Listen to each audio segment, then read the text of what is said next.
अस्सलाम वालेकुम जी। आज की वीडियो में हम डिस्कस करेंगे extra ocular muscles movement examination.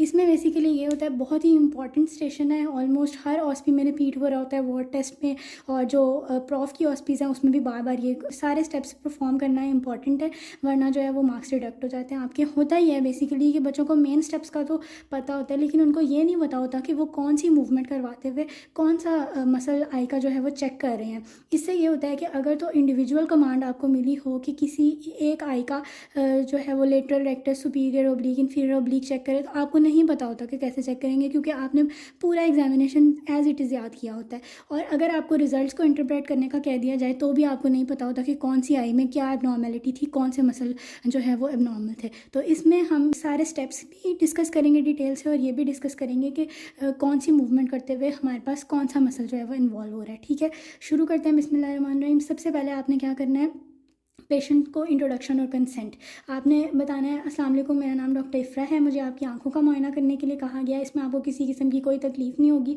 कोई भी मसला हुआ तो आपने मुझे बता देना है, हम मुआयना रोक देंगे। उम्मीद है आप ताउन करेंगे। शुरू करते हैं। यहाँ पे आपने वो इजाज़त वगैरह वाला कि क्या आपकी इजाज़त है वो ना करें तो बेहतर है, क्योंकि कभी कभी ऐसा हो सकता है कि पेशेंट आपको मना कर दे, या फिर एग्जामिनर ने कहकर बिठाया हो कि आपने मना करना है, तो उस टाइम आपके लिए प्रॉब्लम क्रिएट हो सकती है। तो to stay on safe side इतना इंट्रोडक्शन और कंसेंट काफ़ी है। ठीक है, उसके बाद अब आपने क्या करना है, अब ग्रॉस विजुअल इक्विटी चेक कर लेनी है। ग्रॉस विजुअल इक्विटी चेक करना बहुत ज़रूरी है, क्योंकि अगर पेशेंट को नज़र ही नहीं आ रहा तो नेक्स्ट स्टेप्स करने का कोई मकसद ही नहीं है।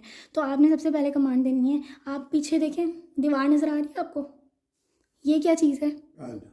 ठीक है, ये कितनी उंगलियां हैं? दो।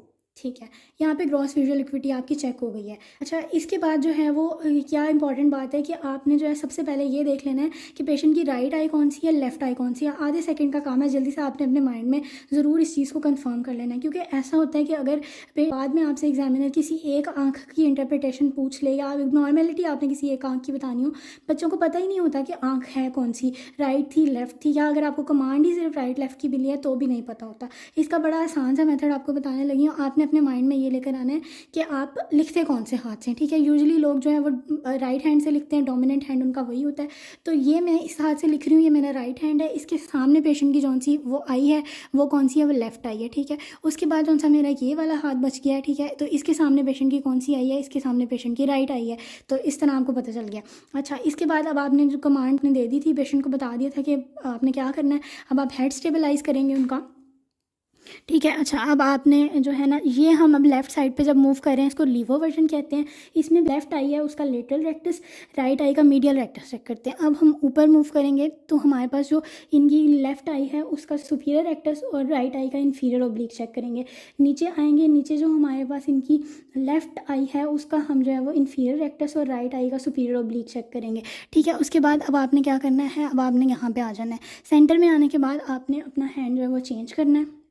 सेंटर में लाने के बाद अब आप जो राइट साइड पे मूव करेंगे, ये आपकी रेट्रो वर्जन है। उसके बाद यहाँ पे हमारे पास इनकी राइट आई का लेटरल रेक्टस और लेफ्ट आई का मीडियल रेक्टस यूज़ हुआ है। जब आप ऊपर लेकर जाते हैं तो आपकी राइट आई का सुपीरियर रेक्टस, लेफ्ट आई का इन्फीरियर ओब्लिक। नीचे लेकर आए हैं तो आपकी जो राइट आई है इनका इन्फीरियर रेक्टस और लेफ्ट आई का सुपीरियर ओब्लिक यूज़ हुआ है। ये करने के बाद आप वापस सेंटर में आ जाएंगे। अब आपने क्या करना है, एक दफ़ा ऊपर लेकर जाना है इसमें, और फिर नीचे लेकर आना है, वापस आ जाना है। उसके बाद एक इंपॉर्टेंट बात जो हम लोग नहीं नॉर्मली कर रहे होते, वो ये है कि एक और मेथड है जिससे आप ये इसको चेक कर सकते हैं और वो जल्दी हो जाता है। उसमें ये आपने जो है वो सेंटर से जो है पहले इस तरफ जाना है, यहाँ से वापस आके आप जो है क्रॉस बनाएंगे।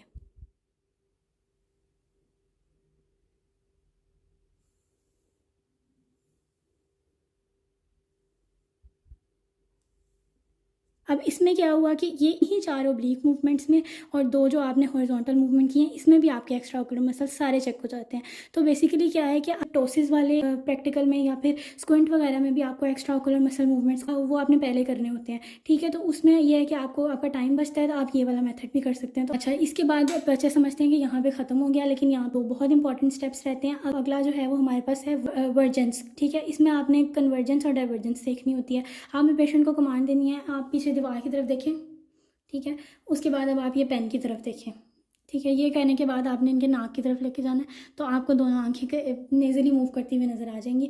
ये कन्वर्जेंस और डाइवर्जेंस चेक हो गई। उसके बाद आपने एंड वाले स्टेप में जो आपने सेकेडिक मूवमेंट्स ऑफ आई चेक करनी है। ये जो हमने इस तरह से मूव किया था ना, ये स्लो मूवमेंट्स ऑफ आई थी। करेंगे saccadic movement, jumping movements of eyes. ठीक है, जब आप रीड कर रहे होते हैं कोई चीज़ तो उसमें बेसिकली आपकी जंपिंग मूवमेंट ऑफ आई ही होती है, एक वर्ड से दूसरे वर्ड पर जा रही होती है। तो अब आपने क्वेश्चन को कमांड देनी है कि ये मैंने आपको दो चीज़ें दिखानी है, ये टॉर्च है, ये पेन है। ठीक है, जिस चीज़ की तरफ मैं कहूँ आपने उस तरफ देखना है। ठीक है, पेन टॉर्च, पेन टॉर्च। ठीक है, ये आपने देख लिया कि सेकेडिक मूवमेंट भी पेशेंट की इंटैक्ट है। अपने एंड पे पेशेंट को शुक्रिया अदा करना है, आपके ताउन का बहुत बहुत शुक्रिया। ये बहुत इंपॉर्टेंट स्टेप है। इन केस अगर आपका पूरा एग्जामिनेशन किसी वजह से नहीं हो पाता, हालांकि 4 मिनट्स होते हैं, काफ़ी होते हैं, बट फिर भी कुछ रह गया तो आपने जाते जाते थैंक यू ज़रूर बोल देना है, बिकॉज अगर आप नहीं बोलेंगे तो आपके मार्क्स कट जाएंगे। मेन स्टेप जो है, अगर आप इंट्रोडक्शन, कंसेंट और एंड का थैंक यू भी बोलते हैं तो आपको फिर भी मार्क्स मिलते हैं, सारे आपके मार्क्स डिडक्ट नहीं होते। ठीक है।